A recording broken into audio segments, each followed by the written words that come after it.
जैन बच्चों, आइए स्टार्ट करते हैं हम लोग बायोटेक्नोलॉजी का अगला लेक्चर।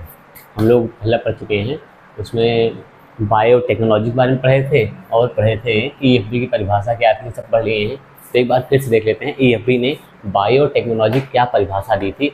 जो ईएफबी एक संस्था है, यूरोपियन फेडरेशन ऑफ बायोटेक्नोलॉजी एक संस्था है।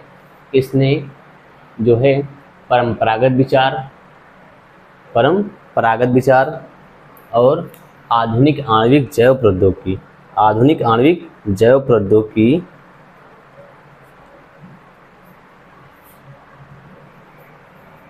ईएफबी द्वारा जो दी गई परिभाषा है, उसने क्या किया था,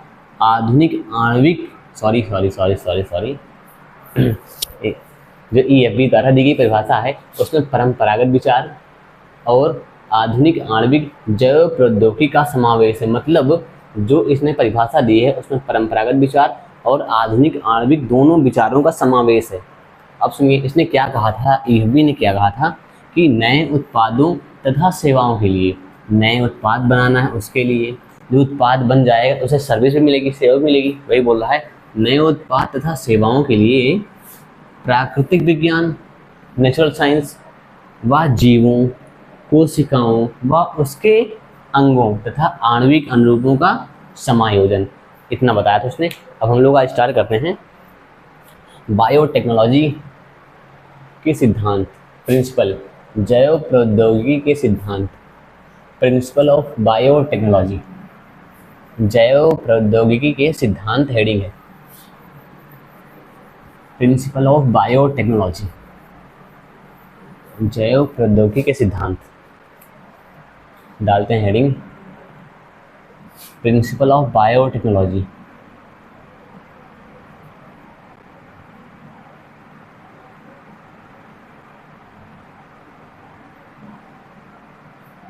प्रिंसिपल ऑफ बायोटेक्नोलॉजी, जैव प्रौद्योगिकी के सिद्धांत।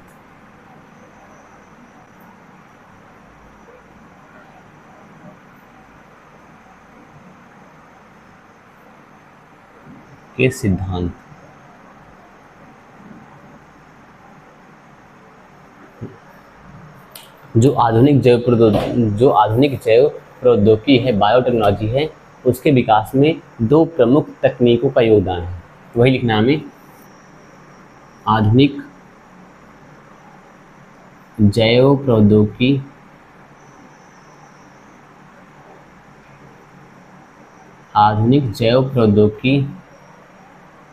के विकास में दो प्रमुख तकनीकों का योगदान है।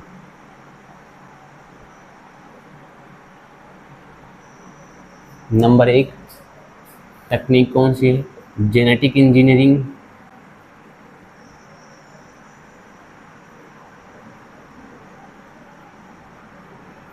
जिसे कहेंगे आनुवांशिक इंजीनियरिंग, हिंदी में बोलेंगे आनुवांशिक इंजीनियरिंग।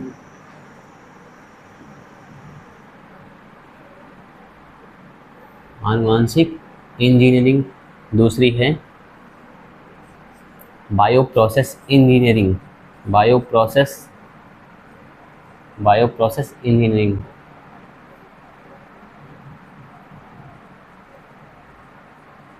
बायोप्रोसेस इंजीनियरिंग, जैव प्रक्रम इंजीनियरिंग, हिंदी में बोलेंगे जैव प्रक्रम इंजीनियरिंग।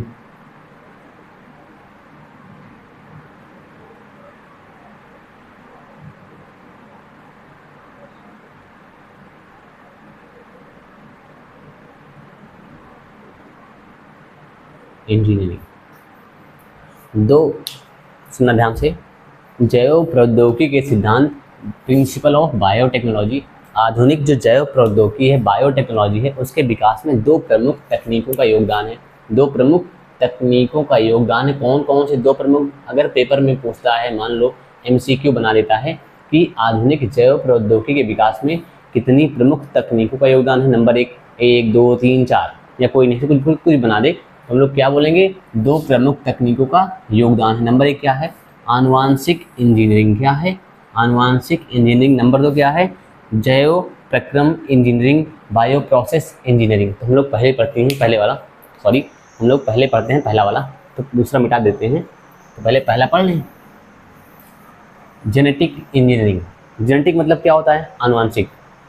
हम लोग सीधा इसमें क्या करते हैं, इस तकनीक के अकॉर्डिंग हम लोग जो आनुवांशिक पदार्थ है डीएनए और आरएनए उसकी केमिस्ट्री बदल देते हैं। क्या करते हैं हम लोग, जैसे मान लो बताते हैं, इस सॉरी रेड पर ब्लू चलाना चाहिए, हम हेडिंग बदल दिए। इस तकनीक में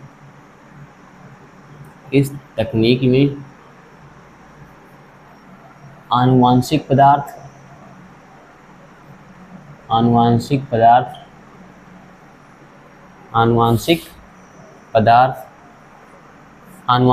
कौन कौन से होते हैं, डीएनए और आरएनए। डीएनए या आरएनए ये दोनों आनुवांशिक पदार्थ हैं।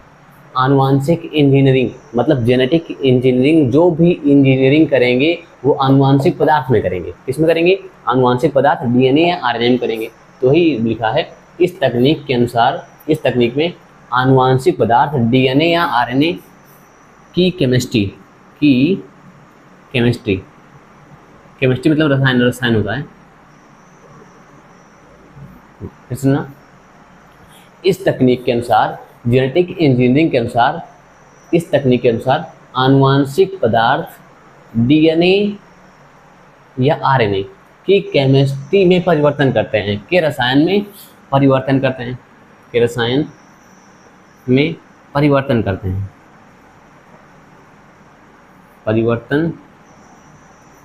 हैं,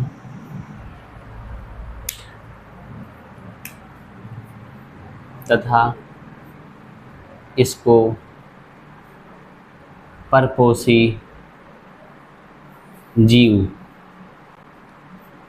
होस्ट ऑर्गेनिज्म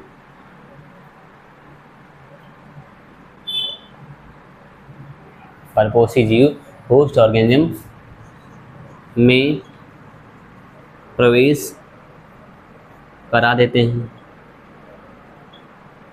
जिससे परपोषी जीव यानी होस्ट ऑर्गेनिज्म का फिनोटाइप बदल जाता है। ध्यान सुनना, नहीं आएगा नहीं समझ में, ध्यान सुनना। जैसे मान लो हम हैं, अभी हम नहीं, अपनी बात नहीं छोड़ो, मैंने ये मान लो भैया ये कल्लू हैं। कौन है, कल्लू हैं। अब क्या हुआ भैया, कल्लू के अंदर जो जीन था मेलानिन बनाने वाला, कल्लू के अंदर डीएनए में जो जीन था मेलानिन बनाने वाला, इस जन्म में बहुत कम था। तो कल्लू जो थे एकदम गोरे हैं। कैसे भैया, एकदम गोरे चिट्टे हैं कल्लू। अब क्या हुआ, इनका जो अगला जन्म हुआ ये पहली बात थी, अब की बात कर रहे हैं। अब क्या हुआ, मेलानिन भर के इनके शरीर में है, तो अब ये कल्लू हुए, बन गए करिया। क्या बन गए, करिया। मतलब कुल मिला के देखो फिनोटाइप बदल गया, पहले गोरा था अब करिया हो गया। फिनोटाइप का मतलब होता है आपको जो बाहर से दिख जाए, जैसे हम गोरे आप काले, तो ऐसे भैया देखो फिनोटाइप का मतलब होता है बाहर से जो आपको लक्षण दिखे उसे क्या बोलते हैं, फिनोटाइप। पहले गोरा था अब करिया हो गया, मेलानिन ही करवा रहा था, मेलानिन वाला जीन जो है वही करवा रहा था। तो ऐसे ही इसमें देखते हैं हम लोग, मिटा देते हैं इसको। आइए, जेनेटिक इंजीनियरिंग, आनुवांशिक इंजीनियरिंग, इस तकनीक में आनुवांशिक पदार्थ डीएनए या आरएनए की केमिस्ट्री में परिवर्तन करते हैं, तथा परिवर्तन करने के बाद, जैसे मान लो हम बताते हैं, ध्यान से देखना,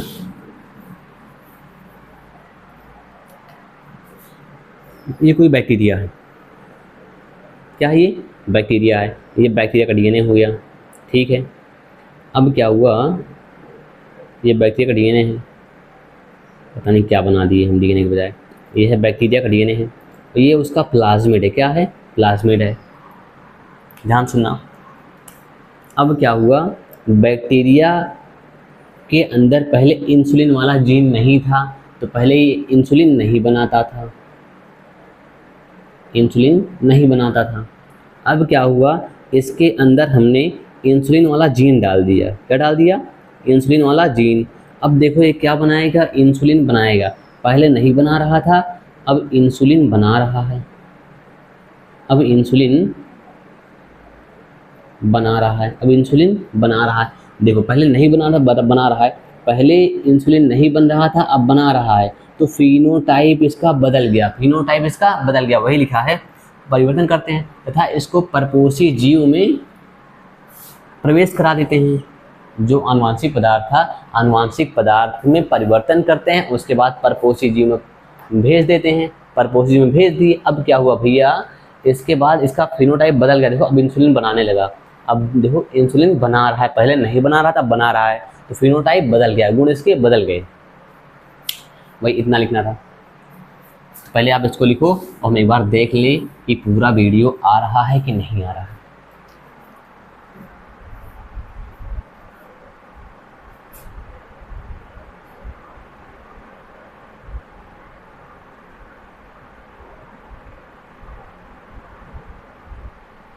वीडियो अब ठीक हो गया है, आ रहा है पूरा। एक बार फिर से देखते हैं हम लोग। प्रिंसिपल ऑफ बायोटेक्नोलॉजी, जैव प्रौद्योगिकी के सिद्धांत। आधुनिक जो जैव प्रौद्योगिकी है उसके विकास में दो प्रमुख तकनीकों का योगदान है। नंबर एक जेनेटिक इंजीनियरिंग थी, दूसरा बायो प्रोसेस इंजीनियरिंग थी। तो जेनेटिक इंजीनियरिंग मतलब आनुवांशिक इंजीनियरिंग। इसमें क्या होता है, जो आनुवांशिक पदार्थ होता है उसकी केमिस्ट्री, रसायन में परिवर्तन कर देते हैं। परिवर्तन करने के बाद किसी परपोषी जीव के अंदर डाल देते हैं। अब उसके बाद क्या हुआ, जो जीन अंदर गया है, मतलब हमने पहले आनुवांशिक पदार्थ में परिवर्तन किया, बदल दिया। अब जब परिवर्तन करने के बाद जो जीन डाले हैं हमने, पहले सुनो, मान लो कोई डीएनए था, इसमें कोई और, मान लो इंसुलिन वाला जीन नहीं था, अब हमने इंसुलिन वाला जीन डाल दिया, तो अभी क्या बनाएगा, इंसुलिन बनाएगा ना। वही लिखा है कि रसायन को परिवर्तन करते हैं तथा इसको परपोषी जीव में किसी जीव के अंदर भेज देते हैं। अब इसको किसी जीव के अंदर हमने भेज दिया, अब क्या करेगा ये, इसका फिनोटाइप बदल जाएगा। मतलब पहले नहीं बना रहा था, अब बनाएगा, पहले नहीं बना रहा था, अब बनाएगा, फिनोटाइप बदल जाता है। अब अगली हेडिंग डालते हैं हम लोग, बायो प्रोसेस इंजीनियरिंग। इसको मिटा दें, चलो यहाँ से मिटाते हैं।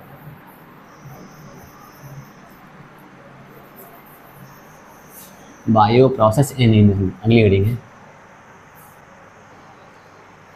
बायो प्रोसेस इंजीनियरिंग दूसरी हेडिंग, बायो प्रोसेस इंजीनियरिंग।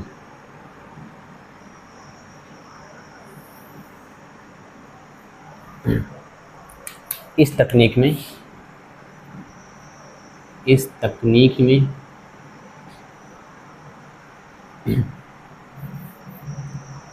रोगाणु रहित, इस तकनीक में सूक्ष्म जीव रोगाणु रहित वातावरण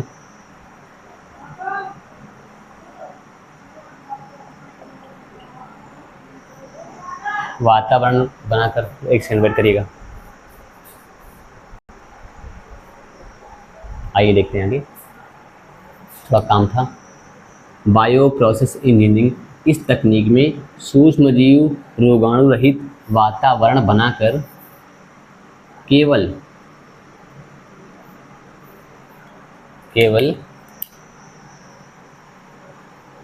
वांछित सूक्ष्मजीव, वांछित सूक्ष्मजीव या यूकैरियोटिक कोशिका या यूकैरियोटिक कोशिका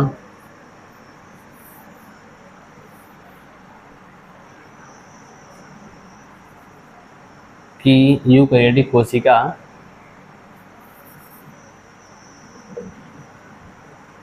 कोशिका की वृद्धि करवाते हैं। फिर इतना नोट करो।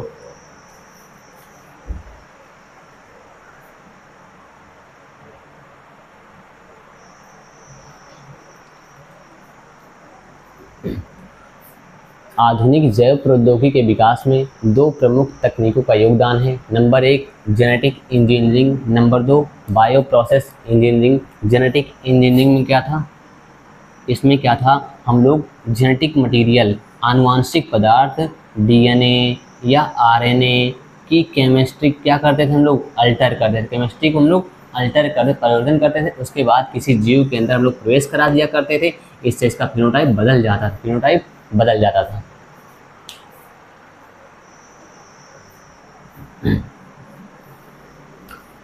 वृद्धि करवाते हैं। चलो आगे देखते हैं। वांछित सूक्ष्मजीव या यूकैरियोटिक कोशिका की वृद्धि करवाते हैं, जिससे वांछित मतलब मनचाहा, जिससे वांछित उत्पादों को अधिक मात्रा में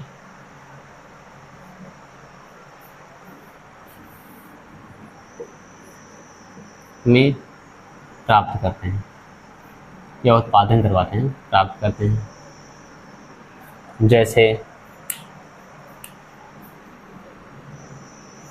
एंटीबायोटिक, प्रतिजैविक बोलें या एंटीबायोटिक बोल दें,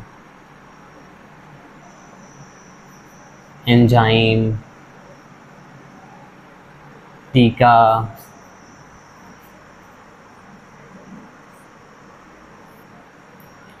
इत्यादि।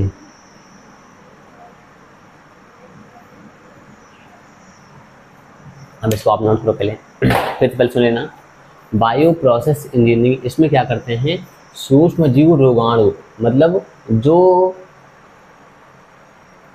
हमारे प्रोडक्ट को इन्फेक्ट करते हैं उनको हटा देना है। तो वही कह रहा है, इस तकनीक में सूक्ष्म जीव रोगाणु रहित वातावरण बनाकर केवल वांछित सूक्ष्म जीव या यूकैरियोटिक कोशिका की वृद्धि कराते हैं, जिससे हमें वांछित उत्पादों को अधिक मात्रा में प्राप्त करते हैं, जैसे प्रतिजैविक, एंटीबायोटिक और एंजाइम इत्यादि। इसको आप नोट करिए।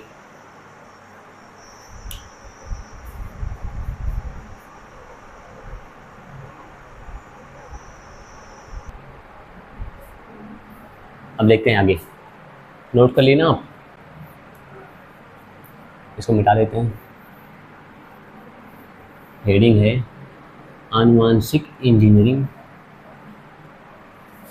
हेडिंग है आनुवांशिक इंजीनियरिंग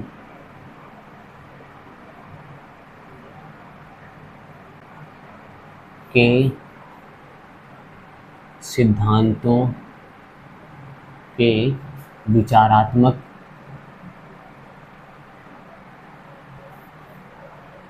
विकास। मतलब इस हेडिंग का ये है कि जो हमारी जेनेटिक के इंजीनियरिंग का विकास हुआ है वो कैसे हुआ है, क्यों हुआ है, हम लोग इसको सीखेंगे इसके अंतर्गत।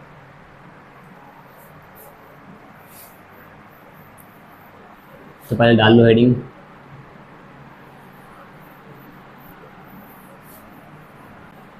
बस 10 मिनट का और बचा हुआ है बस टॉपिक आज।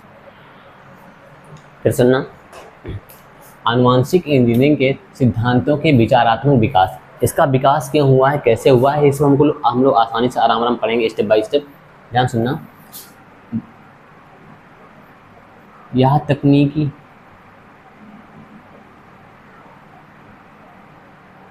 तकनीकी बायोलॉजी तथा टेक्नोलॉजी के मिलने से बनी है। इतना पता ही है, इतना हम लोग जान ही चुके हैं। चलो अब हम लोग सीखते हैं कि आनुवांशिक इंजीनियरिंग के सिद्धांतों का विकास। आनुवांशिक इंजीनियरिंग के सिद्धांतों का विकास।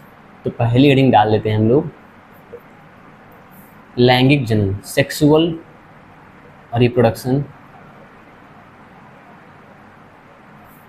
लैंगिक जनन के हिंदी में लिख लो,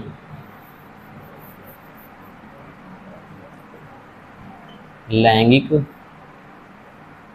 जनन की विशेषता। इसकी विशेषता क्या है? फिर हम लोग पढ़ेंगे अलैंगिक जनन की विशेषता क्या है। फिर हम लोग पढ़ेंगे परंपरागत संकरण की विशेषता क्या है। फिर हम लोग जानेंगे आनुवांशिक इंजीनियरिंग की आवश्यकता क्यों पड़ी हमको। हम लोग स्टार्ट करते हैं लैंगिक जनन की विशेषता। इसकी विशेषता क्या होती है? इसमें दो पेरेंट होते हैं। कितने पेरेंट होते हैं? दो पेरेंट होते हैं। जब दो पेरेंट होते हैं, मम्मी और पापा अलग अलग होते हैं ना, जब दो पेरेंट होते हैं तो इसमें दो जीनों का समायोजन होता है। कितने जीनों का? दो जीनों का समायोजन होता है। तो इसमें क्या लिखेंगे हम लोग? इसमें दो जीनों के लक्षण, इसमें दो जीनों के लक्षण दिखाई देते हैं।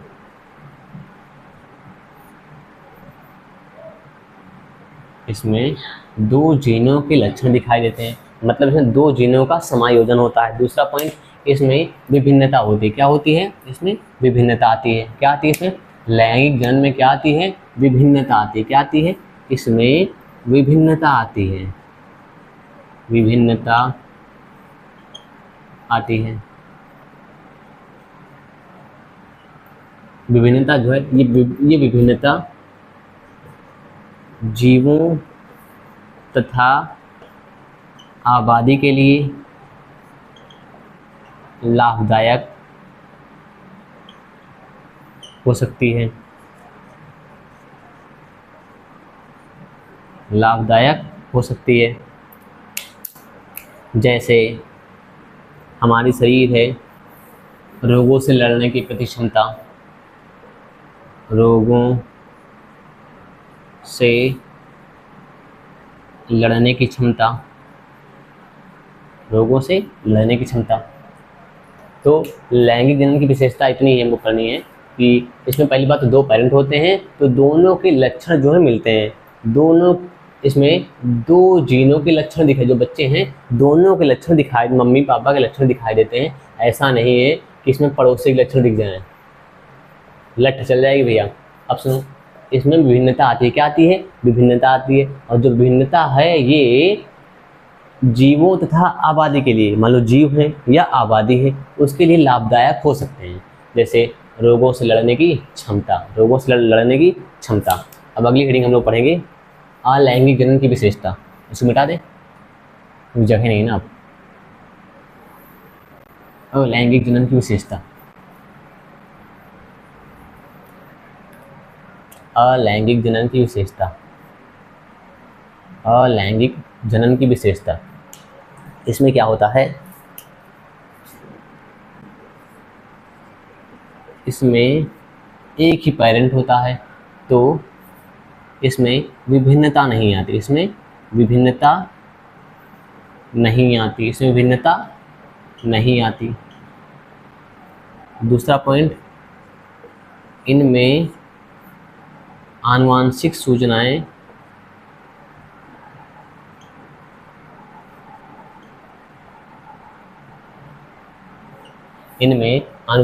सूचनाएं संरक्षित रहती हैं। संरक्षित रहती हैं मतलब ये कि जो लक्षण पेरेंट में हैं वही बच्चों में रहेंगे। जो लक्षण पेरेंट में हैं वही बच्चों में रहेंगे। इसमें जो है विभिन्नता नहीं आती है। इसमें विभिन्नता नहीं आती है। अब हम लोग आगे पढ़ते हैं परंपरागत संकरण। तीसरी हेडिंग, ट्रेडिशनल हाइब्रिडाइजेशन।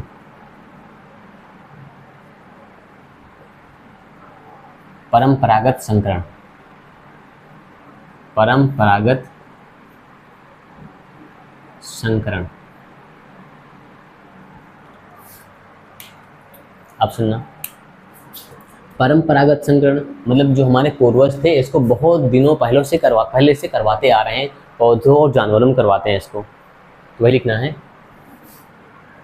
यह तकनीकी परंपरागत संकरण, मतलब लिख लो यह परंपरागत संकरण, ठीक है लिखवाओगे। यह तकनीकी पौधों और जानवरों के लिए उपयोगी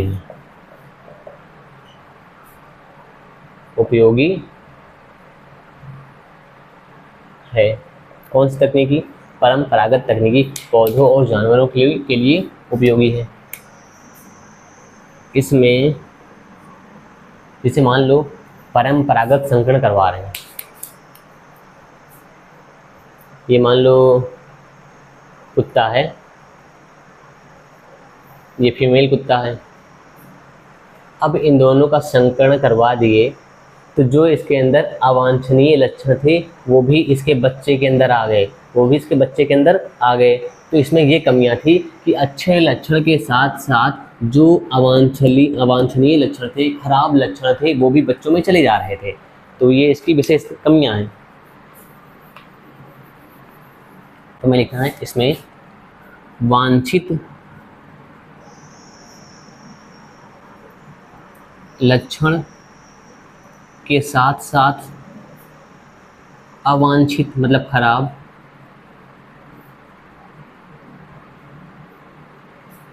लक्षण भी बच्चों में चले जाते हैं।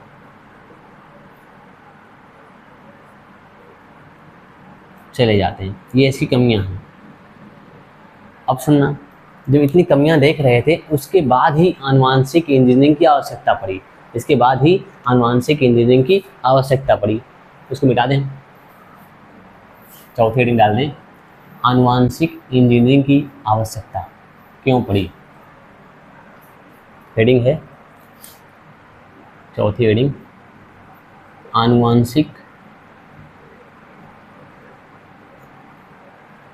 इंजीनियरिंग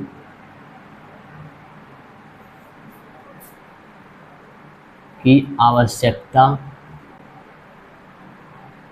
क्यों। आनुवांशिक इंजीनियरिंग की आवश्यकता क्यों? क्योंकि हम लोग क्या करते थे, इस तकनीक से जो अवांछनीय जीन था, अवांछनीय लक्षण वाला जीन था, उसको अलग कर दिया करते थे काट के। मान लो ये डीएनए है, अब इस डीएनए का सिर्फ इतना हिस्सा खराब है, खराब वाला हटा दिए, बाकी फिर से इसको जोड़ दिए, खिसका लाया इसको, ऐसे जोड़ दिए, मतलब जो खराब हिस्सा था उसको काट के निकाल दिया करते थे। तो वही लिखना है, क्यों पड़ी? क्योंकि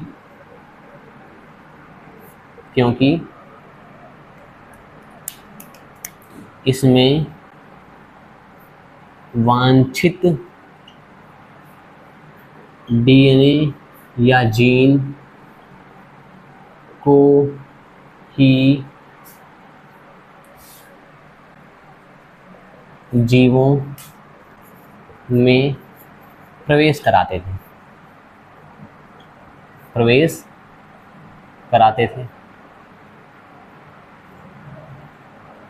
अवांछनीय डीएनए को छोड़कर, अवांछनीय डीएनए को मतलब खराब डीएनए को छोड़कर,